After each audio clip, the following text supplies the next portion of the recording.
C'est comme si il y avait quelqu'un qui disait « il a l'autorisation de venir ». Ça, je le ressens.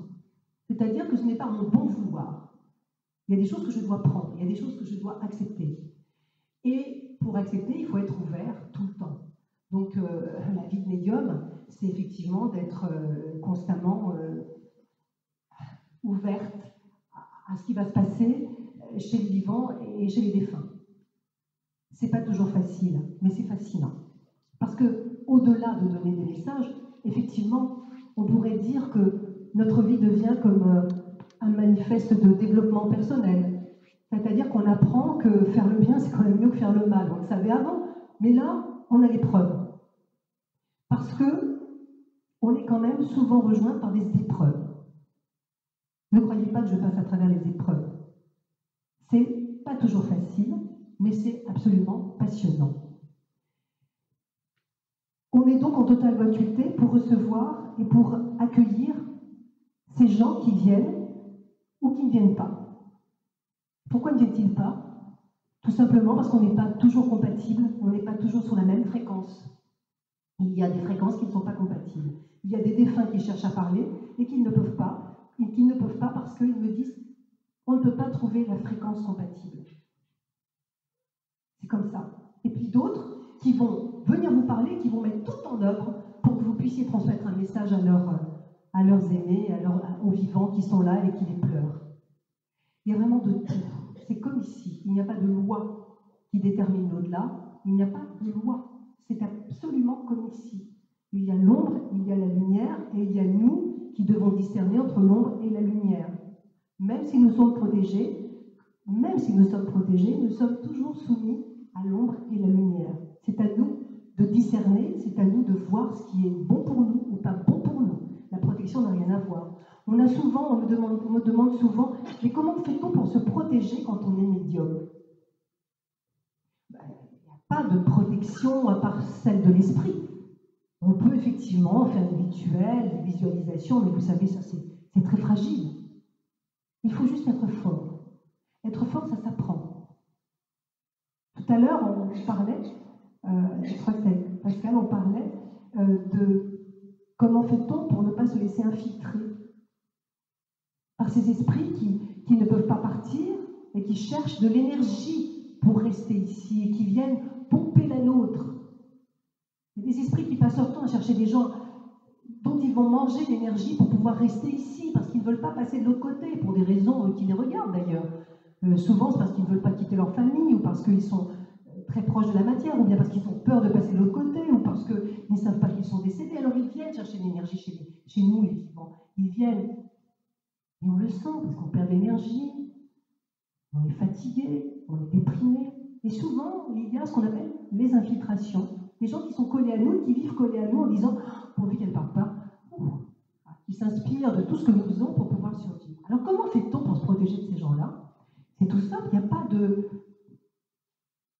de rituel, il n'y a pas de magie, il y a de la force. On apprend à devenir fort. Et je dis la première chose, quand on a affaire à l'au-delà, ça c'est pour tous ceux qui ouvrent les portes, tous ceux qui pratiquent soit des sciences ésotériques, des pratiques, des thérapies, etc., qui ouvrent des portes vers un au-delà, parce qu'on ouvre des portes en faisant n'importe quoi, en faisant, par exemple, en faisant du pendule, en faisant des cartes, en faisant des méditations, on ouvre des portes. Comment se protéger de tout ce qui pourrait venir nous polluer? En ne permettant pas ces pollutions. C'est juste une pensée, en disant, maintenant je m'ouvre à l'au-delà, mais je ne permets à quiconque de venir piétiner mon territoire. C'est une espèce de pensée. Je dirais, avec amour et autorité. Amour et autorité. De même que vous ne permettez à personne de venir chez vous, d'ouvrir la porte et de venir chez vous, de passer dans votre maison, de venir se servir de votre frigo. Imaginez. C'est pas parce qu'on est en contact avec l'au-delà qu'on peut permettre tout et se laisser envahir. Je connais des gens qui sont envahis d'entités. Et je leur dis, mais vous êtes envahis? Ben oui, j'ose pas les chasser, les pauvres. On les connaît, les profiteurs comme ça. Il y en a même chez les vivants. On n'ose pas les chasser, les pauvres. Ils viennent vous dévorer. Donc la première des choses, c'est se faire respecter. Se faire respecter l'au-delà aussi. Qu'est-ce que sont que les entités? Ce sont des humains désincarnés, ni plus ni moins nous après, les nôtres après. Ce sont les mêmes, sans corps. Donc ce ne sont pas devenus des anges, ils sont juste devenus des gens désincarnés, avec les mêmes intentions quelquefois, avec les mêmes tentatives.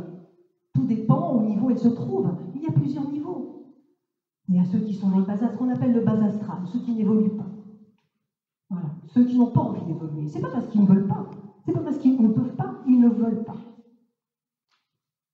Quand on essaie de faire passer certaines entités dans la lumière, dans le bas astral, en leur disant « il faudrait quand même que tu t'élèves », je m'en fous, je ne m'élèverai pas, je n'ai pas envie, je n'ai pas envie. Il faut respecter, parce que chacun a sa volonté. Il y a des entités qui ne veulent pas partir, qui ne veulent pas aller dans la lumière, qui veulent rester là.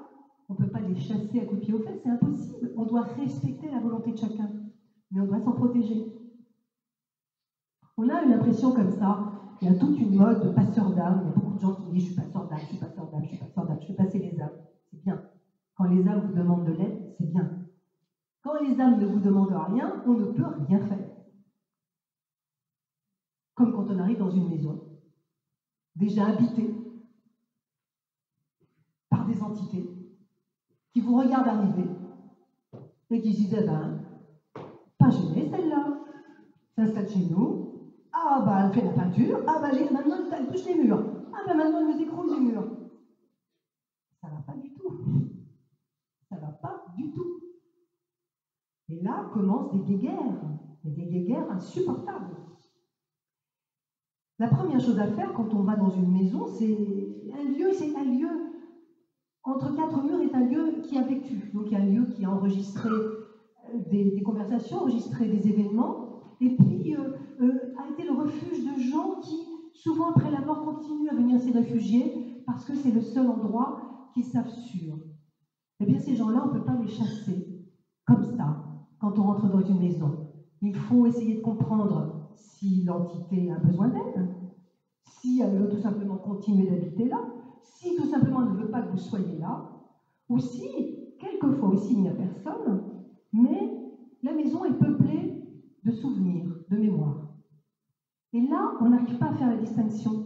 Souvent, les gens me disent « venez voir, chez moi, il y a quelqu'un qui s'est suicidé, donc, eh bien oui, mais ça ne veut pas dire que la maison est maudite, ça n'a rien à voir. » Il est probable que quand on passe dans la pièce où la personne s'est donnée la mort, ou même où la personne est morte, quelquefois sans se suicider, on ressente quelque chose. Mais c'est juste la trace du passage. Comme quand l'âme s'en va, elle laisse une trace. Vous passez au travers de la trace, vous ressentez quelque chose. C'est juste la trace du passage. Elle est partie. Puis d'autres qui ressentent une présence. Et la présence, vous savez, ça ne trompe pas dans une maison. Une présence vivante, une entité vivante qui elle est là et vous la ressentez. C'est comme quelqu'un qui se déplace, vous le sentez. Ça n'a rien à voir avec une trace, ou une charge, ou une lourdeur. C'est quelque chose qui déménage votre espace, qui fait du bruit, qui déplace vos objets, qui vous empêche de dormir. Au bout de 2-3 jours, ça commence à frapper dans les murs. Ça le déplace, ça bouge les chaises. Ça fait sentir que c'est là. Et que vous n'êtes pas complètement chez vous. Alors là, que faire? On vient de dire souvent, il faut venir chasser. Non, moi je ne chasse pas. Je viens discuter déjà. Qui est là? Y a-t-il possibilité de négocier? Souvent oui. Souvent non. On ne négocie pas. L'autre veut qu'on s'en aille. Et vous fait la guerre. Parce que l'autre a décidé que cette maison serait la sienne jusqu'à la fin, jusqu'à ce qu'il passe de l'autre côté. Quelquefois, comme ça m'est arrivé quand j'ai acheté ma petite maison, quelquefois, l'entité me dit « mais moi je suis revenue ici. Je suis passée, mais je suis revenue. Mais j'ai des choses à faire ici, donc il faudrait bien que tu t'y habitues. Tu vas me croiser tous les jours. » Ça peut devenir vraiment pesant. Ça devient très très pesant, surtout quand vous invitez des amis et qu'eux aussi le croisent tous les jours. Surtout quand c'est un gallo-romain. Voilà, c'est pas facile à expliquer. Et donc, notre atmosphère, notre environnement n'est fait que de ça. Parce que là, on se regarde, on se voit, on a l'impression qu'il n'y a que nous ici. plein de monde avec nous. La plupart d'entre vous sont venus avec leurs défunts qui les accompagnent. On est très nombreux partout. Moi, je vois des gens qui se baladent dans les parcs, je vois des gens qui se baladent sur les trottoirs qui ne sont plus de ce monde, qui continuent de se balader, d'aller faire leurs courses, d'aller promener leur chien, ou un semblant de chien qui n'est plus là. Ils continuent de faire ce qu'ils ont fait toute une vie parce qu'ils n'acceptent pas le changement. Qu'est-ce qui empêche une entité de passer de l'autre côté? Le changement. Je ne veux pas changer. Il m'est même arrivé, en guidant des entités vers la lumière, toute une époque où je travaillais beaucoup avec le Père Brune, on envoyait des entités dans la lumière. Les entités allaient, et au dernier moment, revenaient en disant « je ne veux pas y aller ». Non, je ne veux pas y aller. Mais pourquoi? J'ai peur. Peur. Je ne sais pas ce qu'il y a derrière. C'est la lumière, mais j'en sais rien. La peur. La peur qui fait qu'ils vont errer. C'est la même peur qui fait qu'on est en train de errer. Nous, la peur du changement, qu'on fait toujours la même chose et qu'on attend que ça se passe. Et en fin de compte, le danger, c'est que nous devenions, nous aussi, des entités errantes, avec ce monde qui change, et qui nous demande de changer, qui nous booste et qui nous donne des coups de pied aux fesses. La résistance au changement, c'est ce qui perturbe les gens qui ne passent pas. Cette résistance au changement. Ce n'est pas le bien et le mal. Ne croyez pas que des gens qui ont fait du bien, bien sûr qu'ils vont vers la lumière, et que ceux qui ont fait du mal considèrent avoir fait du mal, ne vont pas dans la lumière. C'est très différent. Tout est vibratoire, donc ça ne marche pas comme ça. On a transformé en bien et en mal une histoire de vibration.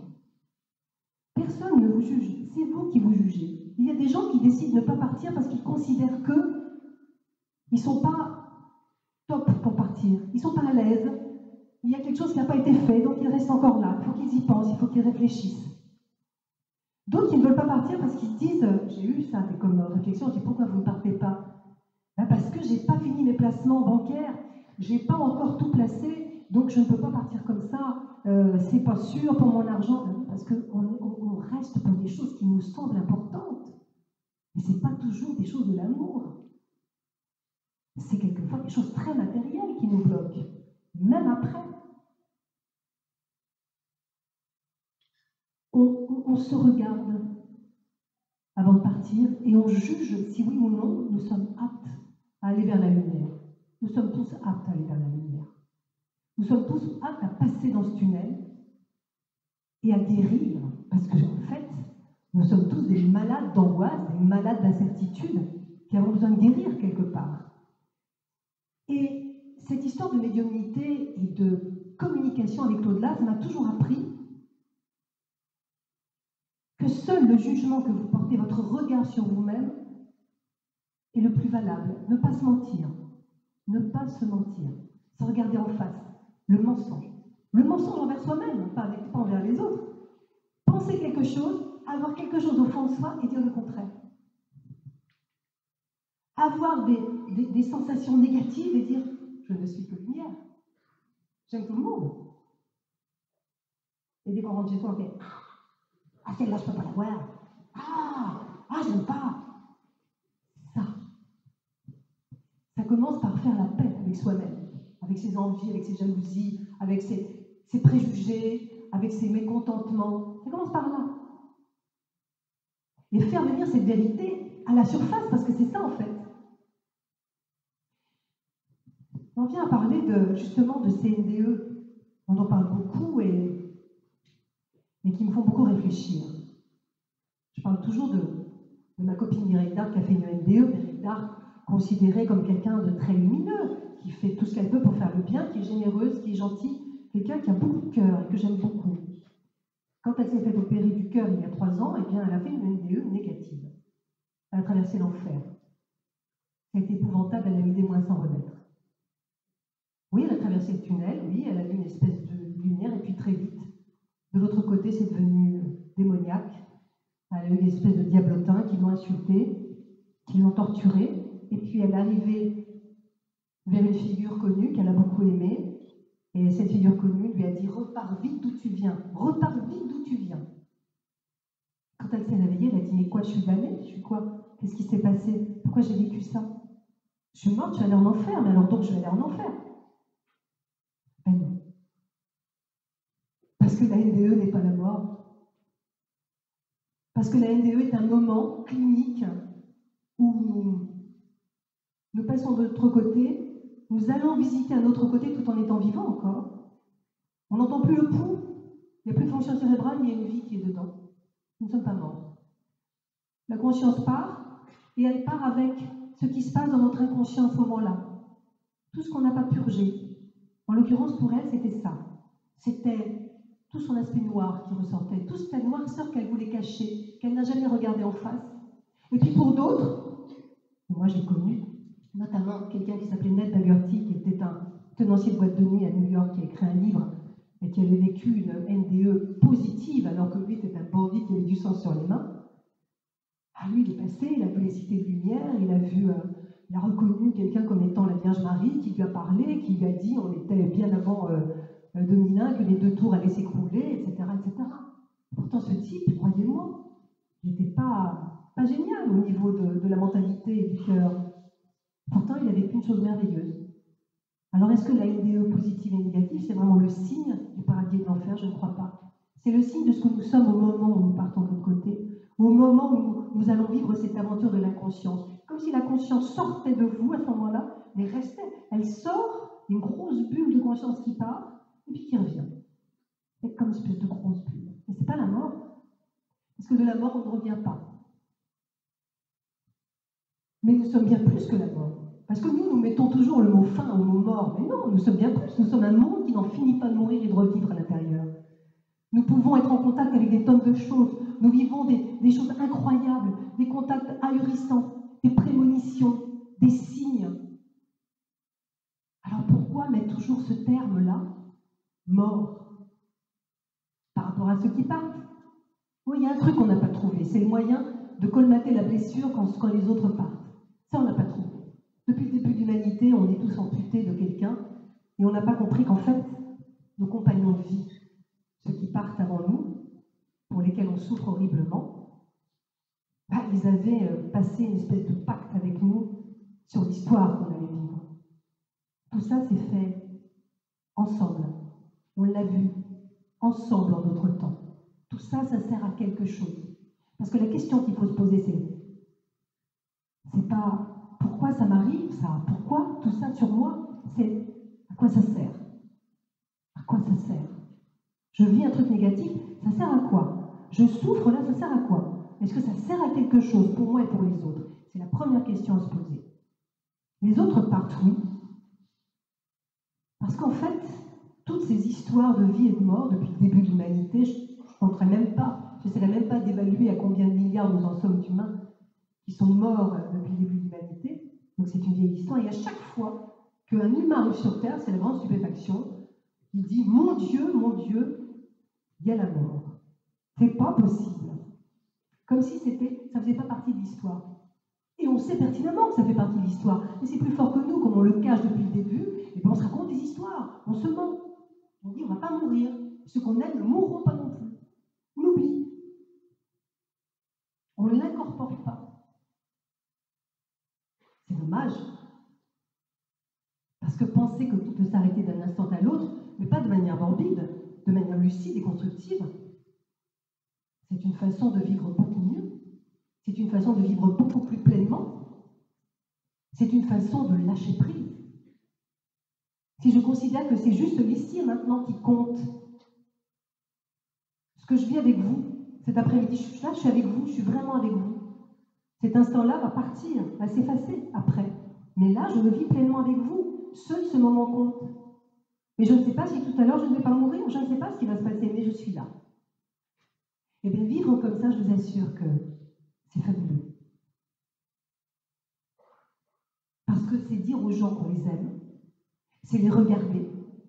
Et puis, c'est ne pas penser à l'après. Et je reviens à notre vilain mental qui ne pense qu'à ça. Le vilain mental, ce truc qui dit « Ah là là, tu te rends compte, qu'est-ce que tu vas faire? qu'est-ce que tu vas faire maintenant qu'il est mort? Et qu'est-ce que tu vas faire? Et t'es loyer, tu as fait ta déclaration d'impôt, tu l'as remplie, non? Oh, dis-toi, t'es passé chez le notaire? Oh, voilà, c'est le mental. Il ne parle jamais de vous ni de votre présent, il ne parle que de ce que vous avez à faire, ce que vous avez fait hier, voilà. Il vous embrouille en permanence. Et je me rends compte que le mental est en train de prendre sérieusement son pouvoir en ce moment. Il nous embrouille. Il est en train de tuer l'instinct, et au lieu de devenir juste un petit post-it que vous collez sur le frigo, ce mental, pour dire je me rappelle de ce qu'il faut faire, il devient le roi. Et ça, c'est mauvais signe. Parce que le mental, forcément, lui, il a toujours raison. Il est victime. Il est jamais coupable. C'est de la faute des autres. On m'a raconté un jour, quand je questionne, je demande, mais pourquoi? Pourquoi est-ce qu'on meurt? Alors que la vie continue, oui. Les réincarnations, oui, sans doute, mais pas forcément. Pas pour tout le monde. On choisit. Ou on revient pas. Il y a d'autres dimensions. Il y a vraiment d'autres choses à vivre. Aussi intéressantes. Les gens qui partent, oui, ils partent. Quelquefois, ils sont conscients qu'ils nous ont laissés. Ils restent toujours en contact avec nous. Ils nous aiment tout le temps. L'amour ne s'arrête jamais. C'est la seule force qui ne s'arrête pas.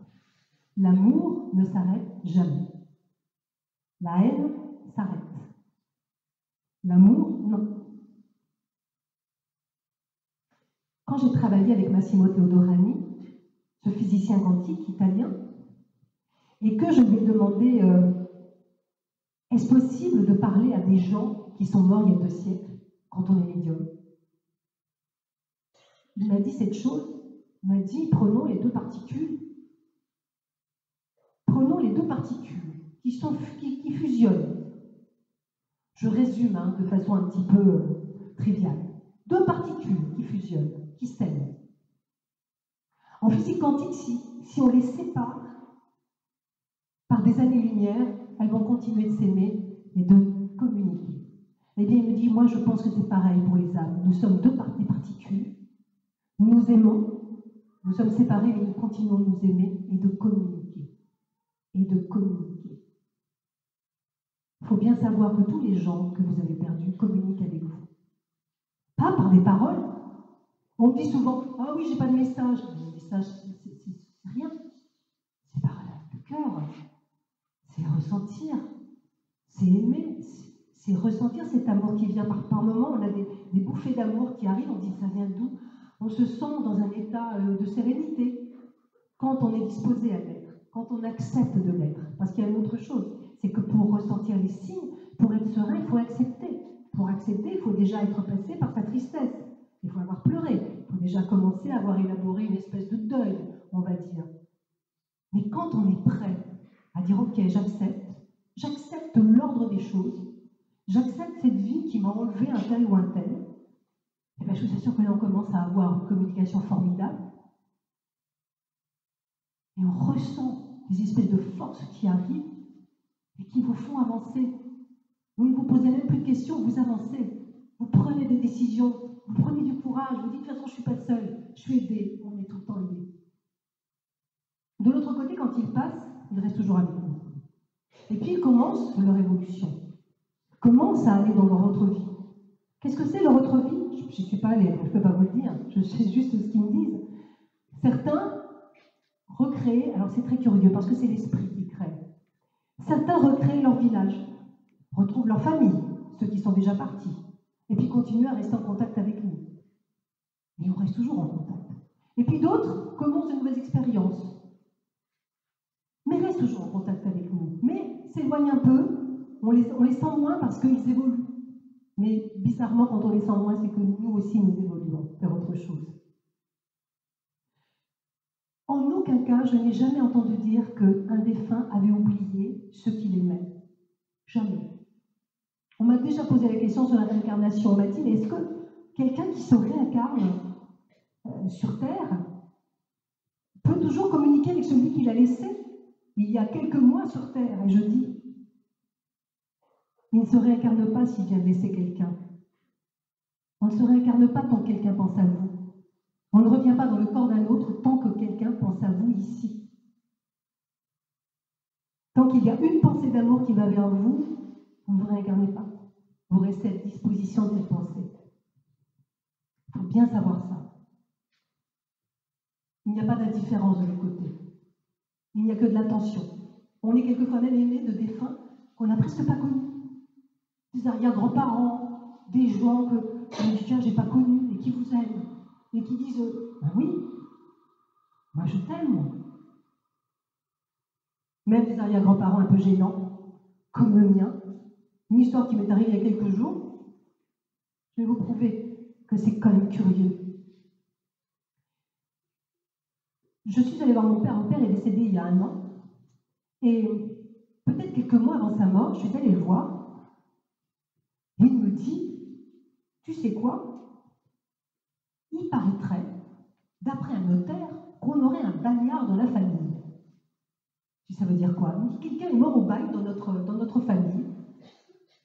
J'ai dit, mort au bagne, mais qui? Ah, je ne sais pas, me dit-il. Oui, je n'ai pas demandé, je ne sais pas. Or, il s'avère que mon père avait lui-même mon grand-père, donc un père qui avait été abandonné à sa naissance. J'ai toujours entendu dire que les parents de ce grand-père étaient morts très tôt et que cet enfant avait été donc recueilli par une famille adoptive. Mais là, la vérité veut se faire jour et je découvre une toute autre histoire. Et ça s'est passé il y a 4 jours. Donc, je suis très marquée par le fait qu'il y ait un bagnard mort à Cayenne. Donc j'imagine quelqu'un qui est mort à Cayenne et je dis mais était-il surveillant ou était-il bagnard? Enfin, et je ne trouve aucune trace. Et puis je reçois une lettre d'une dame, il y a quelques jours, qui me dit voilà, je vous ai entendu parler il y a 1 an, quand j'étais dans ma voiture, à la radio, d'un ancêtre qui était probablement bagnard à Cayenne, et ça vous avait un tout petit peu surpris parce que vous n'aviez pas de réponse. Eh bien moi, je vais vous dire une chose, j'ai découvert dans un vieux livre de mon grenier un livre, un récit de Albert Londres, reporter, qui a fait un reportage dans les années 20 à Cayenne, au bagne, et qui parle d'un certain Darry, bagnard, qu'il rencontre et qui a tué un homme. Je suis évidemment alertée par ce récit et je commence mes investigations et je découvre effectivement mon arrière-grand-père est un homme qui a tué un homme à coup de couteau. On est dans les années 1912 et que tout ça est devenu un énorme secret de famille. On a préféré faire mourir cet ancêtre plutôt que d'annoncer qu'il était meurtrier, évidemment. Mais la répercussion de cette chose-là est énorme. Parce qu'au moment où je découvre la vérité sur cette histoire, non seulement dans la nuit suivante apparaît le Jean-Baptiste Darry qui vient me voir et qui me dit finalement « Tu sais qui je suis ». Et je lui dis « Comment tu n'es pas apparu plus tôt ?» Et il me dit cette chose « Je ne pouvais pas venir te voir car tu ne savais pas ». C'est-à-dire que le fait de l'avoir fait mourir depuis des générations, depuis au moins 2 générations, ça l'empêchait d'accéder à notre vie. Il était mort pour nous dans notre esprit. Le fait qu'il y ait un doute qui le fasse vivre, ça lui permettait d'accéder et de venir me voir. Et bizarrement, j'ai été libérée par cette histoire. Comme si le chape de plomb que j'avais depuis tant toute petite, quelque chose, s'était complètement libéré. Le secret, vous savez, ce fameux secret de famille, l'ancêtre maudit. Et ça y est, voilà, on avait fait la vérité. Il était là. Ah, bien sûr, il a beaucoup souffert, il a expié largement. Ça n'empêche pas qu'il a tué un homme et qu'il a tué gratuitement. Un coup de couteau pour rien, pour une querelle. Mais il était là. Et reconnu. Pas mort dans l'esprit de ses descendants. J'en ai parlé à mon frère qui m'a avoué avoir été libéré lui aussi de quelque chose. Comme si à chaque fois, vous avez mué. C'est la psychogénéalogie, vous savez ça. Tous les problèmes transgénérationnels. La vérité vous dégage d'une espèce de nuage sombre que vous portez et dont vous ne savez rien. La vérité. Le besoin de vérité des entités. Le besoin de vérité de nos ancêtres. Le besoin de vérité autour de nous. La vérité, même si elle n'est pas belle, la vérité est libératrice. Chaque jour, on le teste. Il n'y a rien de plus terrible que le mensonge dans nos vies et dans l'après-vie. Et à chaque fois que les entités viennent, c'est pour faire vérité. Je veux la vérité sur moi, la vérité sur ma vie. Je veux exister. Combien d'ancêtres on a fait mourir dans la famille plus Nos familles ne sont que des puits de mensonges. Mais des puits de mensonges qui ont des conséquences sur nous dramatiques. Des dépressions, des angoisses. Quelqu'un me dit, mais je suis née angoissée, je ne sais pas pourquoi je suis tout le temps angoissée. Il suffit d'avoir eu un mensonge du genre qui va plomber des générations.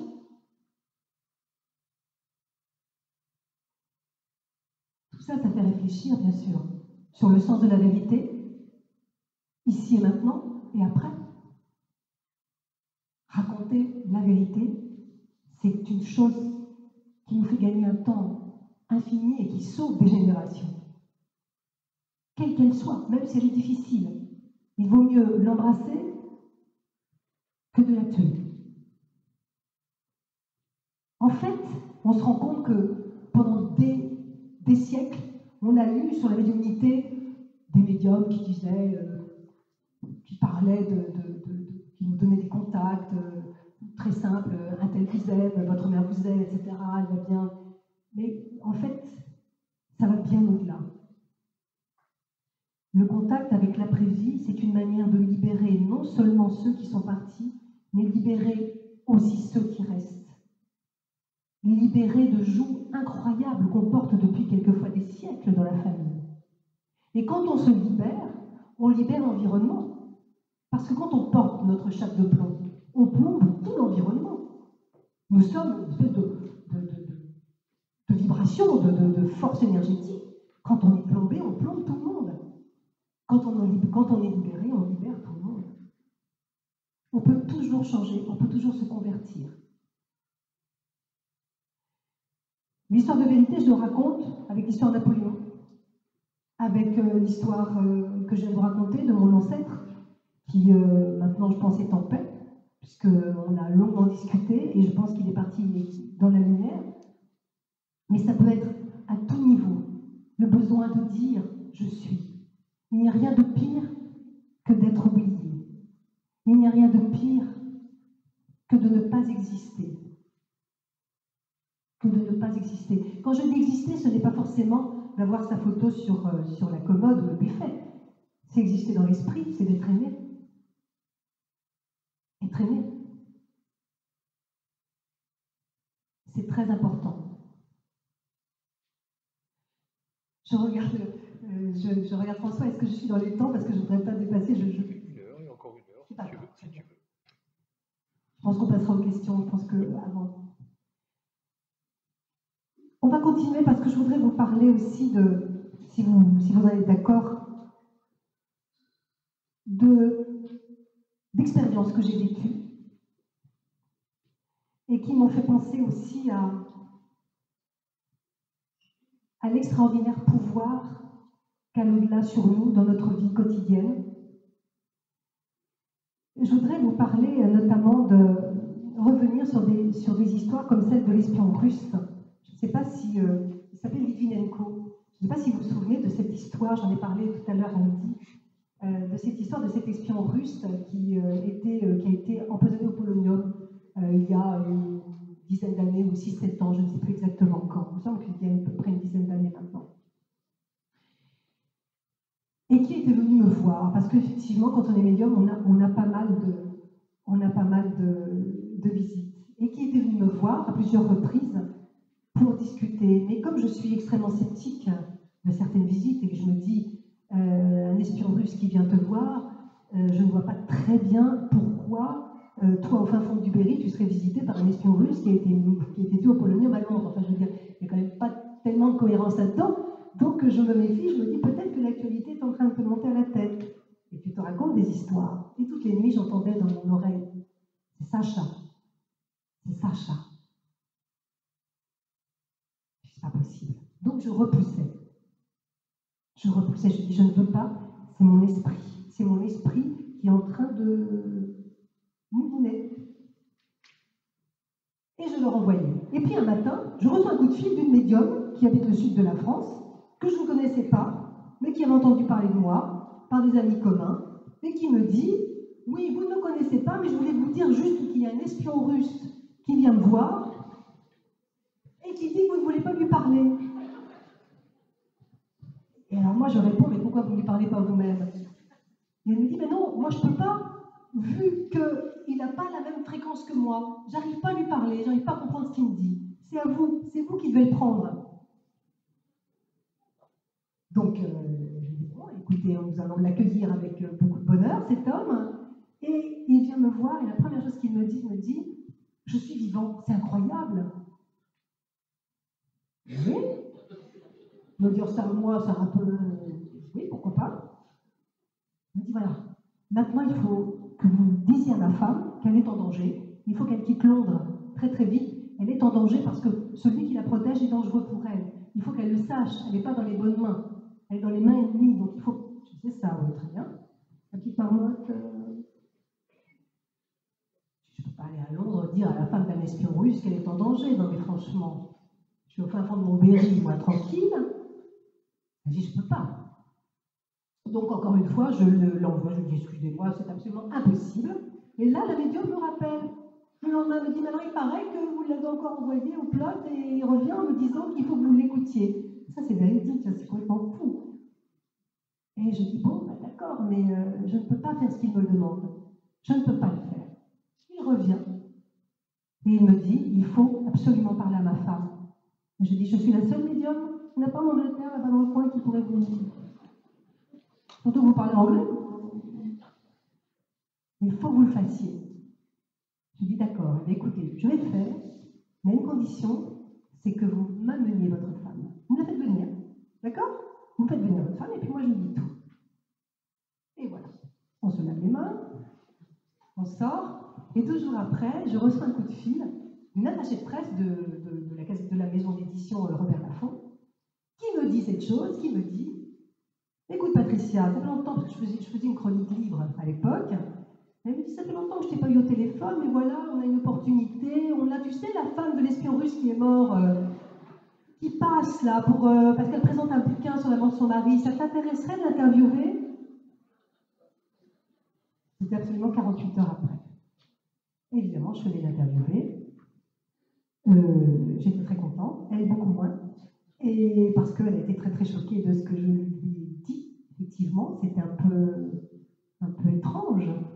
Et c'est pour vous dire aussi que nous devons agir, mais que quand on vous demande des choses, on doit aussi faire en sorte que vous puissiez les accomplir. On ne vous demandera jamais de faire des kilomètres ou de faire des choses infranchissables, de réaliser des actes impossibles. Il y aura toujours un mi-chemin. Entre l'au-delà et nous, il y a toujours un mi-chemin. Nous faisons et ils font. Pour vous dire aussi que tout ça, c'est possible. Tout est toujours possible. Des histoires comme ça, j'en ai plein. En ce moment, il est vrai qu'avec le changement énergétique, les choses sont un tout petit peu plus bousculées. On capte différemment, le monde est en train de changer, les énergies changent, donc les captations sont un peu différentes, on ne capte pas de la même façon, ou c'est plus rapide, c'est très curieux parce qu'il y a une plus grande rapidité dans les captations, comme le temps qui s'accélère, comme ce temps qui s'accélère, puisque le temps s'accélère vraiment, on a l'impression que les choses s'accélèrent. Et donc, comme les choses s'accélèrent, il va falloir faire le tri et se délester, en fin de compte, de tout ce que nous portons comme besace sur nos épaules. Et la vie nous invite en ce moment à faire le tri. C'est-à-dire qu'on ne peut plus tout porter. On a l'impression de courir après le temps, on a l'impression que ce temps qui vraiment se réduit de plus en plus nous incite à faire des économies, alors on commence à aller vers l'essentiel. Et l'essentiel, c'est quoi? C'est de quoi manger, c'est le travail, bien sûr, quand on en trouve et quand on en a, c'est de le garder, c'est la famille. Et puis après, c'est de poser la question, mais qu'est-ce qui est essentiel pour moi? En fin de compte, à chaque fois que j'interroge les guides, ou ceux qui sont censés être de l'autre côté, qui sont des guides, ce sont des guides. Ils ne savent pas tout, forcément, parce que j'ai compris qu'il y avait une hiérarchie. Quand je dis la hiérarchie, c'est que je me rends compte que ceux qui sont de l'autre côté dépendent d'autres qui sont encore plus hauts, etc., etc. Et tout le monde n'a pas forcément l'information que l'on cherche au moment où on les interroge. C'est très curieux, c'est comme ça. Et quand on interroge les guides, ils nous disent « débarrasse-toi du fardeau, il faut changer, va à l'essentiel ». Mais c'est quoi l'essentiel? L'essentiel, c'est de se débarrasser de tout ce qui n'est pas essentiel. Ça, je le savais. Mais c'est quoi qui n'est pas essentiel en ce moment? Eh bien, c'est tout ce qui t'angoisse. C'est tout ce qui est beau. On commence par le travail. pas se débarrasser des choses qui ne sont pas essentielles parce qu'on est obligé. Non, non, fais le tri. Et je me suis mise à penser que finalement, cet au-delà demande de faire le tri. Et je ne comprenais pas pourquoi. Je dis pourquoi faire le tri pour pouvoir vivre mieux. Pas seulement, me disent-ils. C'est pas seulement vivre mieux, c'est juste être capable de communiquer. Plus nous allons être libérés de nos angoisses, plus nous allons faire le tri actuellement avec ce qui nous est imposé, plus nous allons pouvoir communiquer, avoir des contacts, plus nous allons nous charger en choses futiles et nous perdre dans le non-essentiel, moins nous sentirons les énergies de l'autre côté. Tout est lié. Alors c'est ce que j'ai commencé à faire. J'ai commencé à faire moi aussi ma petite métamorphose depuis quelques temps. C'est pas toujours aisé, c'est pas toujours facile. On passe par des drôles de moments. Je me suis rendu compte que maintenant il y a une espèce de 4G qui s'établit avec une rapidité incroyable de connexion. Ça ne mouline plus comme avant. Il y a des périodes où ça moulinait beaucoup. Et quand ça moulinait beaucoup, je dis je ne capte pas, je n'entends pas, je ne comprends pas. On me disait mais non, c'est trop chargé. Mais pourquoi? T'es trop chargé, ta fréquence est trop chargée de choses non essentielles. Je dis ça pour les gens qui cherchent des signes ou qui me disent je ne comprends pas, j'ai rien. Débarrassez-vous de ce qui n'est pas essentiel. Faites le tri à l'intérieur. Ah, il faut du lâcher prise, hein. Sinon on n'y arrive pas. Le fameux lâcher prise, vous savez, la vacuité, le truc qui dit lâche. Lâche quoi? Lâche. Je commence par quoi? Par tout ce qui t'agace, par tout ce qui est lourd. Pour un moment. On commence par quoi quand on lâche? On commence par quoi? Par le regard des autres? Ah oui, le regard des autres. Le jugement, vous savez, le regard des autres. Qu'est-ce qu'ils vont dire? Qu'est-ce qu'ils vont dire si je fais ça? Oh, qu'est-ce qu'ils vont dire s'ils me voient comme ça? Ah, je ne voudrais pas qu'ils me voient comme ça. Pourquoi? Qu'est-ce que ça peut faire? Au fond, qu'est-ce que ça fait? La question, je me la suis posée. Souvent, quand j'ai écrit le premier bouquin, j'ai dit, je vais me ridiculiser. On va dire, d'arrêt, ça y est, le journaliste maintenant devient médium. Ah, ça, c'est nouveau. Ils vont tous ricaner. Puis la deuxième réflexion, c'est de dire, mais au fond, qu'est-ce que ça peut me faire? Puisque c'est vrai. Puisque c'est vrai. Puisque c'est vrai. Est-ce que ça vaut le coup de vivre aussi peu de temps sur Terre et de se renier pour faire plaisir aux autres? Franchement. Parce que plus vous allez vouloir correspondre à ce qu'ils veulent, plus ils vont vouloir des choses de vous. Et ça n'arrête jamais. Même si vous êtes une sainte, un saint, on voudra toujours plus. Alors pourquoi pas jouer franc jeu? On ne va pas plaire à tout le monde, c'est ça qui nous embête? C'est de ne pas être aimé de tout le monde. Qu'est-ce que ça peut faire? Aujourd'hui ennemi, demain ami. Les choses évoluent. J'ai compris ça aussi par la médiumnité, que les ennemis d'aujourd'hui peuvent devenir les ennemis de demain et vice-versa aussi. Tout évolue, puisque tout dépend de la compréhension que nous avons de l'autre. Quand d'un seul coup on découvre que l'autre n'est pas si tordu qu'on le pensait, et qu'on commence à revoir un peu la question, on va vers lui, puis on dit finalement, t'es pas mal, et l'autre dit, toi non plus au fond. Et puis on commence à se... Non, c'est ça l'évolution. Le regard des autres, on s'en fout. Nous on est, on sait où on va. On se moque de nous, on s'en fout. On m'a dit aussi, oui, mais comment parler de médiumnité? Vous vous rendez compte, moi, ils vont me prendre pour une folle, je n'ai pas osé le dire. Pourquoi vous n'avez pas osé le dire? Prise pour une folle, non? Parce que tout le monde le pense. Tout le monde le pense. On n'est pas fou quand on perçoit des choses. On n'est pas fou quand on est humain. Percevoir des choses, c'est d'être humain. C'est juste qu'il faut trouver le bon langage. Il faut parler avec les mots adéquats. Il faut toujours trouver le bon langage pour parler aux gens. C'est-à-dire que si vous arrivez en disant à vos collègues de travail, c'est merveilleux, une grande lumière blanche est en train de moi. J'ai vu Jésus apparaître et puis il m'a servi mon ricoré. Évidemment, ils vont dire, mais complètement frappadaille, ils auront raison. Vous-même, ne pourriez pas tolérer une chose pareille. Mais si vous dites, tu vas rigoler, mais il m'arrive un truc bizarre, est-ce que ça t'est déjà arrivé d'avoir l'impression qu'il y a quelqu'un dans ta chambre, une présence? Qu'est-ce que vous croyez qu'on va vous répondre? Et on va dire, oui, moi aussi, mais moins fort que les autres n'entendent pas, moi aussi. Et ça se passe comme ça. Le problème d'être pris pour une folle, pour la foule, c'est parce qu'on ne trouve pas les mots adéquats. Mais si on parle un langage rationnel, eh bien, on est compris tout de suite. Donc, il faut savoir dire.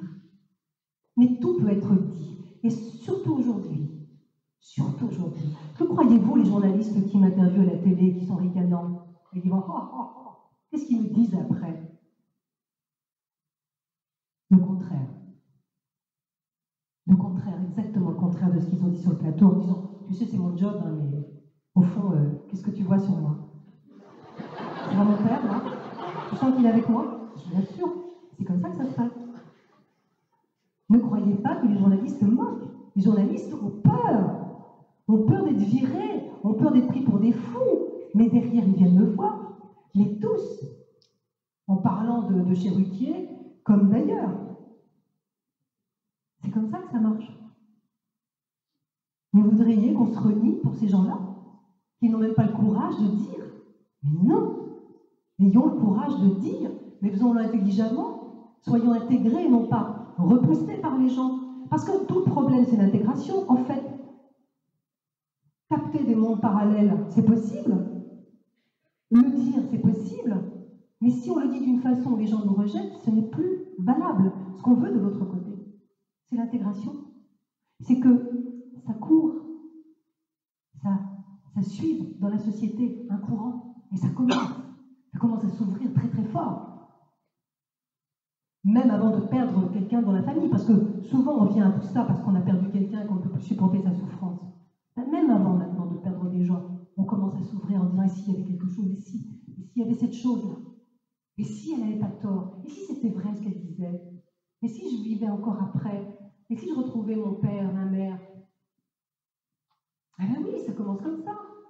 Et qui peut vous prouver le contraire? Qui peut vous prouver que ça n'existe pas? Qui? On vous demande de croire à des choses insupportables et on vous demande de renier l'espoir. Mais quelle drôle de société! Continuons à y croire. Nos défunts sont là, avec nous tout le temps. Ils nous envoient des signes. Tous ces signes que vous ressentez, que vous voyez apparaître. Tous ces signes qui apparaissent, alors beaucoup d'entre vous les voient, les ressentent, ne le disent pas forcément, mais c'est tellement évident. Les fleurs, les oiseaux, les visages sur les murs. Un signe, c'est pas quelque chose d'objectif. On ne peut pas aller dire au voisin, venez voir, j'ai un signe de mon mari, venez voir, venez voir. Il va dire, oui, il y a une tache sur le mur, ça va leur faire réparer. Hein. Mais vous savez que c'est un signe, vous savez, c'est dedans, ça le dit. Et vous ne pouvez pas le prouver, mais vous le savez. Et l'important, c'est pas le prouver, c'est de le savoir. La preuve ne sert à rien. C'est le cœur qui parle. La preuve ne sert à rien. On pourrait vous prouver des choses et des choses. Si votre cœur dit non, ça ne sert à rien. Même si tous ces gens qui sont sceptiques, vous leur apportiez la preuve, ils trouveraient toujours un moyen de dire non. La preuve ne sert à rien, mais c'est soi, c'est l'intérieur. Mais vous rendez-vous compte de ce que nous sommes et de ce que nous sommes capables de fournir, de capter et de produire, de communiquer. Alors soyons confiants, soyons conscients que nous n'avons pas besoin de preuves, mais que seul ce que nous ressentons est valable, seul que nous ressentons, ce que nous voyons est valable. Vos défunts ne vous quittent pas, ils ne vous quitteront jamais. Vos enfants ne sont pas morts pour rien. Tout ça fait partie d'un scénario soigneusement élaboré par la vie. J'appelle ça la vie. Le mot Dieu, je ne sais pas, j'ai un souci parce que peut-être qu'il est tellement galvaudé en ce moment et utilisé par des gens qui ne sont pas vraiment sympathiques que je n'ai pas envie d'utiliser. Je dis la vie. La vie, elle a élaboré avec nous, avec notre complicité, des scénarios formidables. Alors elle dit, voilà, la vie, elle dit, tu vas aller sur Terre, tu vas vivre là, tu vas mourir et revivre, et puis tu vas aller là où tu vas évoluer. Ah oui, c'est le mot-clé, l'évolution. On évolue. On est là pour évoluer. Vous allez me dire, c'était quoi l'évolution? L'évolution, c'est grandir. Alors, vous pourriez me dire, mais grandir vers quoi? Là, je vous dirais, je ne sais pas. Il faut grandir, il faut évoluer. Comment on sent qu'on évolue? Là apparaît le mot-clé, le bonheur. On sent qu'on évolue quand on commence à toucher tout petit peu du bonheur, de plénitude. On se lève le matin, on dit, ah, j'ai le cœur dégagé aujourd'hui. Ah, je suis bien. Mais nous, on se lève le matin, on dit, Ah, je suis bien, ça va pas durer. Quand je vais arriver au bureau, attends, ils vont se charger de moi. Non, je suis bien. C'est parce que j'ai compris des trucs. J'ai compris des trucs que je n'avais pas compris hier, je me suis dégagée. Je me suis dégagée des choses. C'est ça, je grandis, j'évolue. Alors on choisit son parcours terrestre pour évoluer. On vous propose des choses. On est accompagné, bien sûr, on ne le fait pas tout seul, mais on le fait librement. On vous dit, voilà, en fonction de ton histoire, tu peux écrire cette histoire, ou tu peux écrire cette autre histoire, ou cette autre histoire. Et vous vous dites, ouais, moi je choisis cette histoire-là. Tu sais que cette histoire-là, elle va être difficile à vivre, mais elle va te rapporter énormément au niveau de l'évolution, tu vas comprendre beaucoup de choses. Oui, oui, je suis prête. Oui, mais ça va être un peu compliqué. Ah oui, mais écoute, je suis prête, là, j'y vais, impeccable, je vais évoluer, ça va être bien, je le sens bien. Et puis on arrive au monde, et on se retrouve africain au Sahel, sans manger, dans la misère, et on dit, hé, oh, hé, c'est pas ça, hein. Je t'avais dit que ça serait compliqué. Seulement quand tu l'as décidé, tu n'avais pas de corps, tu n'avais pas d'angoisse, tu n'avais pas de souffrance. La souffrance, elle vient du corps, elle vient de la matérialité. C'est la matière qui fait souffrir. C'est la matière. Il faut manger, il faut boire. Tout ce qui est matériel fait souffrir. Une espèce de douleur. Je ne dis pas que la matière, c'est le diable, parce que la matière, on en a besoin. C'est notre support d'évolution. Mais elle est compliquée, la matière. Donc, dès qu'on a réussi à maîtriser cette évolution avec la matière, on gagne des points, je vous assure. Et alors, on a choisi un truc très très dur, et on l'a choisi, en connaissance de cause. De temps en temps, on sent des choses, on a des sensations qu'on savait que c'était. Vous savez, c'est l'impression de déjà vu, l'impression de, mais oui, je sais que je devais passer par là. Je le sais, on me le dit souvent, je sentais que je devais passer par là. Je sentais qu'il allait se passer ça. Je savais déjà comment ça allait se passer. Ben oui, on le sait parce qu'on l'a écrit. On connaît l'histoire. Il n'y a une chose qu'on n'a pas écrite, c'est ce qu'on fait sortir, ce qu'on fait rentrer dans l'histoire. On a le choix. On a une vie, on a des gens dans notre vie. Et puis il y a des gens qui nous disent, ah ouais, mais moi ma vie elle est pourrie, c'est naze, vraiment. Oh là là, j'ai des gens à côté de moi qui sont épouvantables, qui me détestent, je suis entouré de gens qui ne m'aiment pas, qui sont jaloux. Il faut vous en débarrasser, vous vous faites sortir. On n'est pas obligé de supporter. Ou on résout, ou on s'en va. Qui vous oblige à supporter? On résout. On est là pour trouver des solutions, pour résoudre les conflits, ce qui nous fait du mal, ce qui nous pèse. Donc on nous dit, résous. Mais on nous dit tout le temps, résous. Si tu n'es pas contente, si tu angoisses, c'est pas résous. Ah oui, mais il faut du courage. Il faut un tout petit peu de courage. Le courage, c'est une valeur extrêmement importante, qui tend à disparaître énormément, mais qui est essentielle à notre vie. Le courage. C'est ce qui va nous permettre de franchir nos peurs, être plus fort que nos peurs, être plus fort que nos peurs, résoudre. Et après, on écrit chaque jour une page de notre vie, c'est à nous de faire sortir et entrer qui on veut. Il n'y a pas de drame à éviter de voir des gens qui nous font du mal. Il n'y a pas de drame à aller chercher des gens qu'on aimait bien mais qu'on a viré à un moment. Tout ça est possible, il faut juste relativiser et savoir que tout ça compte pour notre évolution. Notre évolution ne passe pas par l'autoflagellation, la victimisation, elle passe par l'amour de soi. Ah oui, j'ai oublié, c'est essentiel, il faut s'aimer un peu. Ah, c'est compliqué de s'aimer un peu.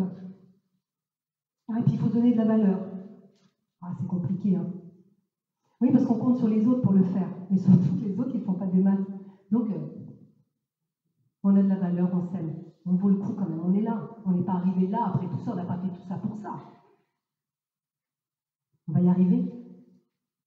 Être humain, c'est une superbe aventure, ça ne s'arrête jamais.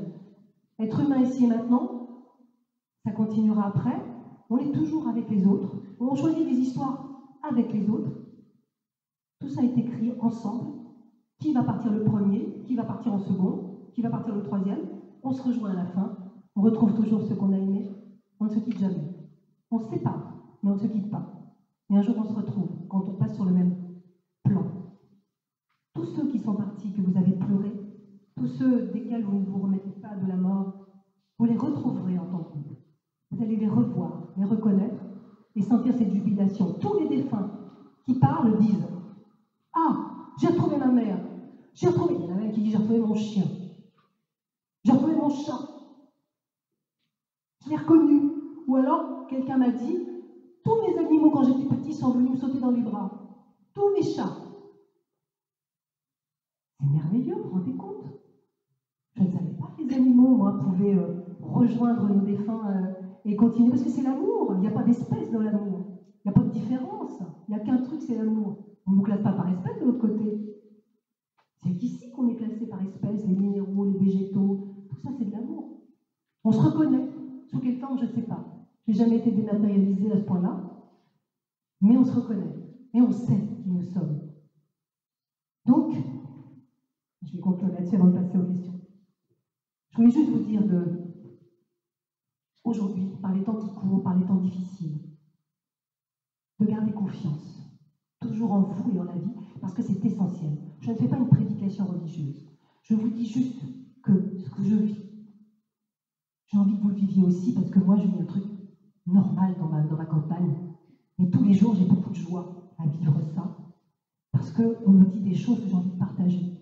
C'est que de toute façon, votre présence ici a été choisie et indispensable. C'est-à-dire que votre présence est indispensable aux autres. L'évolution de chacun d'entre nous ici passe par l'autre. S'il en manque un, c'est plus pareil. Donc, notre présence ici est indispensable aux autres et à notre vie familiale. Nous sommes indispensables. Soyez conscients de du précieux que vous représentez à cette vie. Soyez conscients aussi que vous pouvez communiquer avec vos défunts, que vous pouvez les ressentir, qu'ils sont avec vous tout le temps. Qu'il y a ce fil qui n'est jamais coupé, même quand vous vous sentez seul, et vos anges gardiens, vos protections, c'est toujours là. Quand on se sent seul et abandonné, c'est souvent la souffrance et la peur nous coupent. Il n'y a que la souffrance et la peur qui nous coupent du reste. Quand vous reprenez confiance et que vous reprenez un peu d'amour envers vous-même et de confiance en la vie, vous recréez le lien.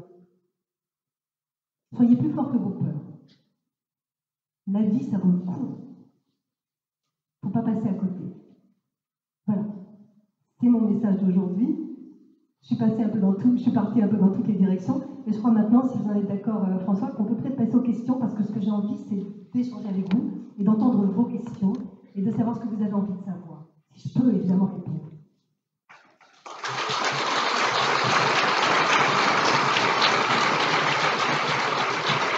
Merci beaucoup.